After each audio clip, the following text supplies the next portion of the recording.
Hello students, welcome back to Pi study circle. My name is Tabassum और आज की इस वीडियो में हम अपने इंग्लिश के सिलेबस को और आगे बढ़ाने वाले हैं। इस वीडियो में हम डिस्कस करेंगे 10th NIOS इंग्लिश का नेक्स्ट लेसन जिसका नाम है अ बर्थडे लेटर। तो इसमें जो है एक बर्थडे पर लेटर लिखा गया है, किसने लिखा है और किसको लिखा है ये भी हम जानेंगे। बिल्कुल सिंपल सी इंग्लिश में आपको मैं इस लेसन को समझाने वाली हूँ और साथ ही साथ इसके इंपॉर्टेंट क्वेश्चन एंड आंसर्स जो कि एग्जाम के पॉइंट ऑफ व्यू से इंपॉर्टेंट तो हैं ही, अपडेटेड भी हैं। ठीक है, जैसे क्वेश्चन आंसर्स आपके आते हैं बिल्कुल वैसे ही क्वेश्चन यहाँ पर लिए गए हैं। सो दैट वीडियो को लास्ट तक देखिए बिना स्किप किए। एंड आई होप आपने प्रीवियस सारे ही चैप्टर्स अपने क्लियर कर लिए होंगे। अगर नहीं किए हैं, आप अभी इसी वीडियो पर आए हो तो आपको प्रीवियस चैप्टर्स की वीडियोस के लिंक डिस्क्रिप्शन बॉक्स में मेंशन कर दूंगी, वहां से आप अपने शुरू से सारे चैप्टर्स पढ़ सकते हैं। तो चलिए शुरू कर लेते हैं अपने इस लेसन को। बाकी अगर आप हमारे चैनल पर न्यू हैं तो सब्सक्राइब जरूर से कर लीजिएगा बेल आइकॉन को प्रेस करके। एंड हाँ, वीडियो हेल्पफुल लगती है so don't forget to like and share this video also. Let's get started. तो देखो, ये बर्थडे लेटर जो है लेसन है हमारा, इसमें बेसिकली जो कैरेक्टर हैं हमारे पंडित जवाहरलाल नेहरू जी और उनकी बेटी इंदिरा, तो दो इसमें मेन कैरेक्टर हैं। अच्छा, ये बर्थडे लेटर कब लिखा था? ये लिखा था जब पंडित जवाहरलाल नेहरू जी की जो डॉटर हैं इंदिरा गांधी, उनके 13 बर्थडे पर। तो 13 बर्थडे पर क्या हुआ था, पंडित जवाहरलाल नेहरू जो है वो प्रिजन में बंद थे, ठीक है, जेल में बंद थे। तो उस टाइम पर वो कुछ गिफ्ट वगैरह तो भेज नहीं पा रहे थे अपनी बेटी को, तो उन्होंने बर्थडे पर एक लेटर लिखा था और उसमें अपनी ब्लेसिंग्स दी थी और कुछ समझाया भी था उनको। ठीक है, तो चलिए देखते हैं कि क्या लेटर में था और क्या इन्होंने बताया था उसमें।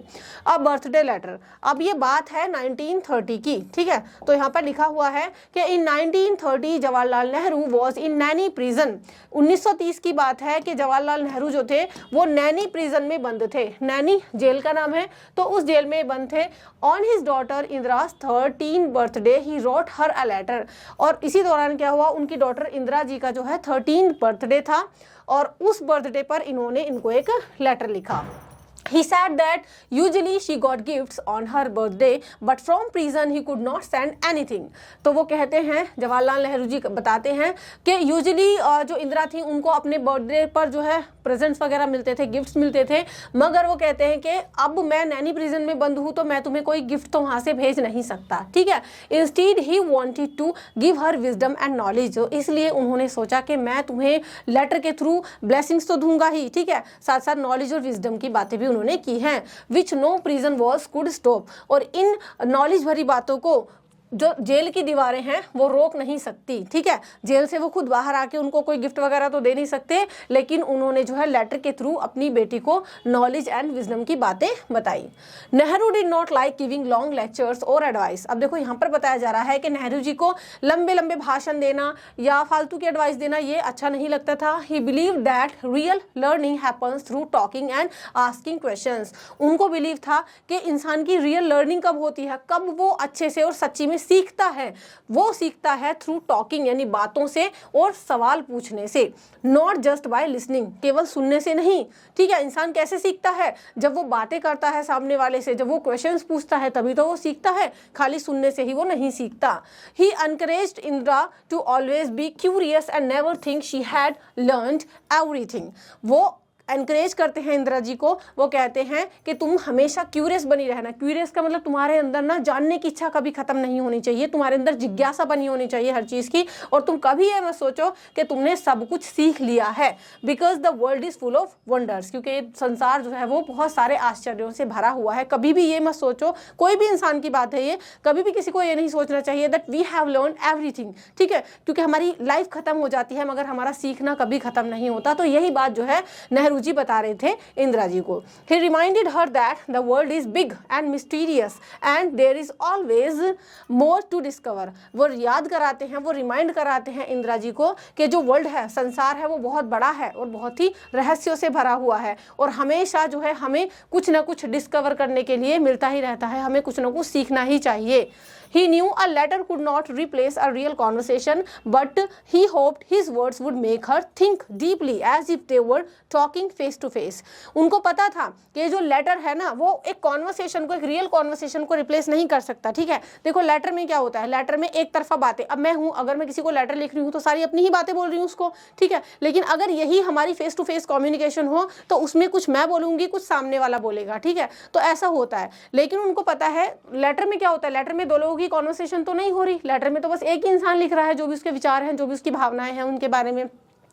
तो नेहरू जी बताते हैं कि कोई लेटर कभी भी एक रियल कॉन्वर्सेशन को रिप्लेस नहीं कर सकता, लेकिन उनको उम्मीद है कि उनके जो शब्द हैं वो इंदिरा जी को डीपली सोचने पर मजबूर कर देंगे और उनको ऐसा लगेगा कि शायद ये जो है फेस टू फेस हमारी बातें हो रही हैं। ठीक है, तो उनको ऐसा लग रहा है नेहरू जी को। Then he talked about history and how great movements happen in the lives of, उसके बाद अब देखो यहाँ तक हो गया, उसके बाद अपने लेटर में ये जो है बताते हैं हिस्ट्री के बारे में भी ये बातें करते हैं अपनी बेटी से, और ग्रेट मूवमेंट्स के बारे में कि हाँ हमारे इतिहास में कितने महान महान कार्य हुए हैं, और जो हमारे ग्रेट लीडर्स थे उनकी लाइफ के बारे में भी ये बताते हैं, हमारे जो महान देश के लोग थे उनकी लाइफ के बारे में। ठीक है, ये बताते हैं। He reminded Indira of her love of Jeanne d'Arc, ठीक, and how she once wanted to be like her. अब जो है नेहरू जी यहाँ पर इंदिरा जी को एक जो है रिमाइंडर देते हैं, मतलब वो बताते हैं, उनको याद दिलाते हैं कि अरे इंदिरा तुम कितना, मतलब तुम्हें अच्छा लगता था जेएनडी आर्क के बारे में पढ़ना, और तुम एक बार तो ऐसा था तुम इतनी इंस्पायर उनसे हो गई थी कि तुम्हें भी उनकी ही तरह ही बनना था। He explain that ordinary people focus on their daily problems but sometimes a whole country stand up for a bigger cause. वो एक्सप्लेन करते हैं कि जो एक आम इंसान होता है ना, ऑर्डिनरी पीपल, तो एक आम इंसान क्या करता है, अपनी डेली प्रॉब्लम्स के बारे में ही जो है फोकस करता है वो, है ना। तो एक आम इंसान अपनी डेली प्रॉब्लम्स को ही फोकस करता है, लेकिन कभी कभी पूरा देश जो है वो एक बहुत ही बड़े कोज के लिए, बहुत ही बड़े जो है किसी वजह के लिए स्टैंड हो जाता है, स्टैंड ले लेता है। In those times even simple people can become heroes, और ऐसे वक्त में जब पूरे देश के लोग कुछ महान काम करने की ओर आगे बढ़ते हैं तो एक ऑर्डिनरी मैन, एक सिंपल मैन भी एक हीरो बन जाता है। Nehru gave the example of Mahatma Gandhi, a leader who inspired millions with his message of love, sacrifice and freedom. अब नेहरू जी जो है वो महात्मा गांधी जी का एग्जाम्पल देते हैं अपनी बेटी को। वो कहते हैं कि देखो महात्मा गांधी जो थे वो कितने बड़े लीडर थे, उन्होंने मिलियंस लोगों को इंस्पायर किया था, उन्होंने संदेश दिया था प्यार का, त्याग का और आज़ादी का। ठीक है, तो यहाँ पर अपनी बेटी को वो समझाने के लिए बड़े बड़े फ्रीडम फाइटर्स के एग्जाम्पल दे रहे हैं, like Mahatma Gandhi ji. Even though Gandhi ji was in prison, तो वो बताते हैं कि देखो गांधी जी हालांकि प्रिजन में थे, his words and actions still motivated people, jail में थे वो, लेकिन फिर भी उनके जो शब्द थे वो लोगों को, जो बाहर लोग थे उनको मोटिवेट कर रहे थे, इंक्लूडिंग वुमेन, उसमें वुमेन भी थी, चिल्ड्रन भी थे और कॉमन पीपल, सभी को उनके शब्द जो है वो मोटिवेट कर रहे थे ताकि सब लोग फाइट कर सके इंडिया की आज़ादी पाने के लिए। Nehru explain that when a nation struggles for the freedom, Nehru explain करते हैं कि जब कोई राष्ट्र स्ट्रगल करता है फ्रीडम पाने के लिए, ठीक है, तो everyone no matter how young और old has an important role to play, तो फिर कोई फर्क नहीं पड़ता कि वो कोई बच्चा है, कोई बड़ा है, कोई बुजुर्ग है, हर एक इंसान का एक इंपॉर्टेंट रोल होता है। अगर वो फ्रीडम फाइटर है तो उसका एक इंपॉर्टेंट रोल होता है प्ले करने के लिए। Courage, truth and determination are needed to make a real difference, और इसलिए हमें करेज की यानी साहस की जरूरत पड़ती है, सच्चाई की जरूरत पड़ती है, और डिटर्मिनेशन की यानी दृढ़ निश्चय करने की भी जरूरत पड़ती है ताकि हम वाकई में कुछ रियल डिफरेंस ला सकें, है ना, अपनी लाइफ के बीच, अपने लोगों के बीच। He encouraged Indira to always stand for what is right and think beyond herself. तो वो इनकरेज करते हैं अपनी बेटी को, इंदिरा को, कि तुम्हें हमेशा सही चीज़ों का स्टैंड लेना है और अपने से आगे बढ़कर भी सोचना है, केवल कभी अपने बारे में ही मत सोचना, तुम्हें सबके बारे में सोचना है। He ended the letter by saying they were living in a historic time and were lucky to see and be part of India's freedom struggle.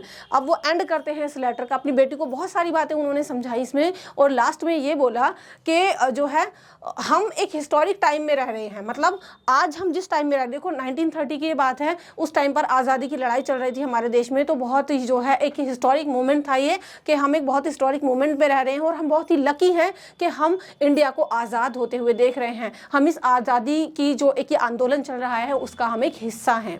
He asked Indira to think about what role she and others would play in this big fight or independence. वो कहते हैं इंदिरा से कि तुम सोचो कि तुम कौन सा रोल प्ले करोगी, आज़ादी की लड़ाई लड़ने में तुम्हारा क्या योगदान रहेगा, तुम्हारा क्या योगदान रहेगा, और जो दूसरे बाकी लोग हैं वो आज़ादी दिलाने के लिए किस तरीके से फाइट कर सकते हैं, उनका क्या रोल है।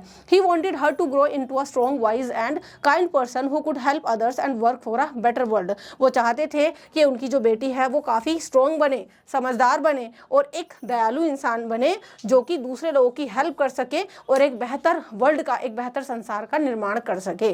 तो इस तरीके से यहाँ पर नेहरू जी ने बर्थडे लेटर में अपनी बेटी के लिए मतलब इतना ये बहुत अच्छे अच्छे संदेश उन्होंने दिए और उसको एक बर्थडे लेटर लिखा।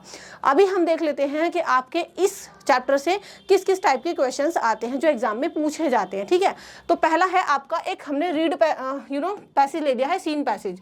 अब रीड द पैसेज। अब देखिए ये इस तरीके से आपका सीन पैसेज दिया जाता है एग्जाम में। जब आप बैठते हो तो आपको जो है सीन पैसेज मिलता है। सीन पैसेज का मतलब जो आपने पढ़ा हुआ है, दैट मीन्स चैप्टर से ही। अब इस चैप्टर की हम बात करें तो इस चैप्टर से यहाँ पर हमने सीन पैसेज लिया है।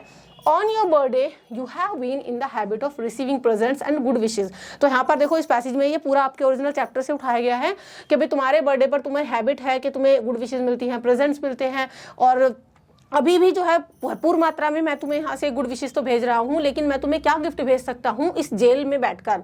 मेरे जो प्रेजेंट्स है, मेरे जो गिफ्ट है ना, वो मटीरियलिस्टिक और सॉलिड तो नहीं हो सकते, वो माइंड और स्पिरिट के लिए हो सकते हैं तुम्हारी। थिंग्स दैट इवन, और ये ऐसी चीज़ें यानी जो मैं यहाँ से तुम्हें गुड विशेस भेज रहा हूँ या जो भी मैं तुम्हें जो है माइंड एंड स्पिरिट रिलेटेड जो है यहाँ से एक लेटर में लिख के भेज रहा हूँ, वो चीज़ों को इस जेल की बड़ी बड़ी दीवारें भी नहीं रोक सकती। तो ये 3-4 आपके लाइन दिए गई हैं। ये पैसेज आपका छोटा सा सीन पैसेज। अब इस तरीके से ऐसा पैसेज देखिए, उसके बेस्ड पर आपसे फिल इन द ब्लैंक्स करने के लिए कहा जाता है। अब देखो पहला है हमारा on your birthday you have been in the habit of receiving dash. ठीक, अब देखो आप यहाँ पर देख सकते हैं स्टार्टिंग से ये कि on your birthday you have been in the habit of receiving presents. भाई प्रेजेंट्स की तो बात हो रही है, ये रहा आपका। ठीक है, प्रेजेंट्स एंड गुड विशेस। दूसरा है good wishes you will still have in full measure, कि भाई गुड विशेस तो तुम्हारे पास अभी भी फुल मेजर में है, बट मैं तुम्हें क्या प्रेजेंट भेज सकता हूँ फ्रॉम नैनी प्रिजन। तो ये रहा आपका next answer. My presents can not be very materialistic, और तो मेरे जो प्रेजेंट है वो मटीरियलिस्टिक और सॉलिड नहीं है। तो here is the answer. Next है they can be for the mind and spirit dash. ठीक, तो वो माइंड के लिए और स्पिरिट्स के लिए हो सकते हैं। तो ये ऐसी थिंग्स हैं। तो ये रहा आपका next fill in the blank. I hope आपको ये पैसेज से रिलेटेड बहुत ही आसान आता है आपका ये सीन पैसेज, उससे related fill in the blanks आपसे पूछे जाते हैं। अभी हम आगे बढ़ लेते हैं। नेक्स्ट है आपके true false based on the chapter. जब आप पूरे चैप्टर को अच्छे से पढ़ लेते हो तो वहां से आपके ट्रू फॉल्स भी दिए जाते हैं पूरे चैप्टर को अच्छे से पढ़ने के बाद। तो ये आपके सेलेक्टेड ट्रू एंड फॉल्स हैं इस पूरे चैप्टर में से। यहाँ पर आप देख सकते हैं फर्स्ट है आपका कि Jawaharlal Nehru wrote the letter to his daughter Indira while in Naini prison in 1930। सच बात है, लेटर किसने लिखा है? जवाहरलाल नेहरू जी ने। किसको लिखा है? अपनी डॉटर को लिखा है। और कब लिखा? जब वो नैनी प्रिजन में थे 1930 में। तो ये आपका ट्रू है। ठीक है, ये आपका सही है। नेक्स्ट है Nehru sent material gifts to Indira for her birthday from prison, यानी नेहरू जी ने मटेरियलिस्टिक गिफ्ट्स भेजे थे, कुछ ऐसे तोहफे भेजे थे, गिफ्ट्स भेजे थे अपनी बेटी को प्रिजन से। तो ये फॉल्स है, नहीं, उन्होंने लेटर भेजा था और letter is not something like materialistic और सॉलिड। थर्ड है Nehru believe that true wisdom comes from giving sermons. तो यहाँ पर कहा गया कि नेहरू जी को ये भरोसा था कि जो ट्रू विजडम होती है वो उपदेश देने से होती है। तो फॉल्स, उन्होंने कहा था मुझे प्रीचिंग करना अच्छा नहीं लगता। Nehru encouraged Indira to think she had learned everything worth knowing. Nehru ने इनकरेज किया इंदिरा को कि तुम सब कुछ सीख चुकी हो, तुम्हें कुछ और सीखने की जरूरत नहीं है। नहीं, तो ये है आपका फॉल्स, गलत है ये। ठीक है, उन्होंने कहा था कि बहुत कुछ सीखना है, कभी भी ये मत सोचना कि तुम सब कुछ सीख चुकी हो। नेक्स्ट है Nehru thought a letter could replace a real conversation. Nehru को लगता था कि जो लेटर होता है, नेहरू जी को ये लगता था लेटर जो होता है कि एक लेटर रियल कॉन्वर्सेशन को रिप्लेस कर सकता है। जी नहीं, ये फॉल्स है आपका। Nehru spoke about Joan of Arc to remind Indira of the importance of ordinary people becoming heroes in the times of great cause. तो नेहरू जी ने बताया कि भाई जैनजी आर्क के बारे में उनको रिमाइंड कराते हैं वो इंदिरा को, और बताते हैं कि जो ऑर्डिनरी पीपल होते हैं उनका भी एक जो है हीरो बनने का टाइम आता है जब वो किसी बड़े आज़ादी की लड़ाई टाइप, मतलब उस ऐसे किसी ग्रेट कॉज में वो पार्टिसिपेट करते हैं। तो ये है आपका ट्रू। नेक्स्ट है in the letter Nehru talk about ordinary people who are usually focused on their daily struggles and not on greater cause. इस लेटर में नेहरू जी बात करते हैं ऑर्डिनरी पीपल के बारे में जो नॉर्मली अपनी day to day daily problems की डेली जो है स्ट्रगल्स को ही फेस करते हैं, ना कि ग्रेटर कॉज को। तो ये ट्रू है। हाँ, वो बताते हैं कि जो ऑर्डिनरी पीपल होते हैं वो अपनी डे टू डे लाइफ में ही बिजी रहते हैं, जो उनकी डेली स्ट्रगल्स होती हैं जिंदगी को जीने में, उनमें ही लगे रहते हैं। तो दैट इज ट्रू। नेक्स्ट है आपका Nehru mentioned Mahatma Gandhi as a leader who inspired millions with his message of love, sacrifice and freedom. तो नेहरू जी ने महात्मा गांधी को भी जो है मेंशन किया है इस लेटर में, जिन्होंने मिलियंस लोगों को इंस्पायर किया और मैसेज दिया लव का, सैक्रिफाइस का एंड फ्रीडम का। ये आपका सही है, उन्होंने मेंशन किया है। नेक्स्ट में Mahatma Gandhi imprisonment had no impact on India's freedom struggle. तो जब महात्मा गांधी जी को इम्प्रिजन किया गया था, मतलब जेल में बंद कर दिया गया था, तो उस वक्त इंडिया की फ्रीडम स्ट्रगल पर उसका कोई प्रभाव नहीं पड़ा। बिल्कुल गलत है, पड़ा था, खूब प्रभाव पड़ा था। तो ये आपका फॉल्स है। नेक्स्ट है, Nehru concluded the letter by asking Indira to think about the role they would play in India's freedom struggle. Nehru ji ने इस लेटर को कंक्लूड किया, यानी अंत में ये कहा कि भाई इंदिरा, आप सोचो कि आपका क्या रोल रहेगा भारत को आज़ादी दिलाने में और इस फ्रीडम स्ट्रगल में।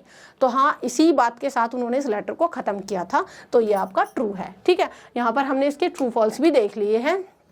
नेक्स्ट है आपके शॉर्ट क्वेश्चंस जो कि आपके चैप्टर से लिए गए हैं। ठीक है, तो यहाँ पर आप इनको देख सकते हैं, समझ सकते हैं। फर्स्ट क्वेश्चन है हमारा, when did Nehru write this letter and from where. दो बातें पूछी गई हैं इस क्वेश्चन में कि कब लिखा नेहरू जी ने लेटर, ठीक है, एंड फ्रॉम वेयर, और कहाँ से लिखा। तो कब लिखा, उन्होंने लिखा था अक्टूबर 26, 1930 को। कम से कम आप 1936 तो याद ही रखना। ठीक है, कहाँ से लिखा था, फ्रॉम नैनी जेल या नैनी प्रिजन से। नेक्स्ट क्वेश्चन है, what did Pandit Jawaharlal Nehru dislike. उनको क्या पसंद नहीं था, तो उनको डिसलाइक थी सरमनाइजिंग, मतलब दूसरों को उपदेश देना, ठीक है, और rolling out good advice. Next question है, what does this lesson tell you about Pandit Jawaharlal Nehru. ये लेसन आपको पंडित जवाहरलाल नेहरू जी के बारे में क्या बताता है। तो Pandit Nehru had great affection for his daughter Indira. तो पंडित नेहरू जो थे, उनको अपनी डॉटर इंदिरा से बहुत ही प्यार था, लगाव था। He called her his sweet heart. और इस लेसन में जब वो बात करते हैं, मतलब लेटर लिख के भेजते हैं, तो अपनी बेटी को स्वीट हार्ट भी बोलते हैं वो। He was a devoted patriot. वो एक काफ़ी जो है देशभक्त थे, बहुत ही समर्पित देशभक्त थे वो। He felt sorry that he could not send material and solid present for Indira. और उनको बड़ा दुख भी महसूस हो रहा था कि वो अपनी बेटी के लिए कोई मटीरियलिस्टिक एंड सॉलिड प्रेजेंट्स नहीं भेज पा रहे थे। His presents of the mind and spirit were by for far more valuable than the materialistic gifts. और उनके जो प्रेजेंट थे, जो उन्होंने लेटर लिख के भेजा था माइंड एंड स्पिरिट रिलेटेड, वो इस ज़्यादा वैल्यूएबल था किसी भी मटीरियलिस्टिक गिफ्ट से। ठीक है, तो ये हमने देख लिए हैं इसके question and answers. I hope आपने पूरी वीडियो को लास्ट तक देखा होगा। अगर आप यहाँ तक बने हुए हैं तो thank you so much. Video helpful लगी हो थोड़ी सी भी तो इसको एक लाइक, शेयर और हमारे चैनल को सब्सक्राइब जरूर से करके जाइएगा। बाकी अगर आपको सॉल्व TMA प्रैक्टिकल या ऑनलाइन क्लासेस में एनरोल होना है तो ये सारी चीज़ें आपको हमारे ऐप पर मिल जाती हैं। ऐप का नाम है Pi study Circle, link description box में है। इंग्लिश के सभी लेसन की लाइन बाय लाइन एक्सप्लेनेशन मैं अपने दूसरे चैनल पर करा रही हूँ, जिसका नाम है लर्न इंग्लिश बाय तबस्सुम। उसको भी सब्सक्राइब कर लीजिए। बाकी अगर आपको सॉल्व जो है PDF चाहिए, इंपॉर्टेंट क्वेश्चन आंसर चाहिए, so you can also join our Telegram channel, जिसका लिंक भी डिस्क्रिप्शन बॉक्स में आपको मिल जाएगा। कहीं कोई डाउट हो तो आप हमारी टीम से कांटेक्ट कर सकते हैं। कोई भी अगर आपको प्रॉब्लम का सोल्यूशन चाहिए तो पाई स्टडी सर्कल की टीम है आपके पास। प्रीवियस चैप्टर्स भी डिस्क्रिप्शन बॉक्स में मेंशन है। चलिए हम मिलेंगे अभी नेक्स्ट वीडियो में नेक्स्ट चैप्टर के साथ। Till then keep studying Pi study. Thank you so much and good bye.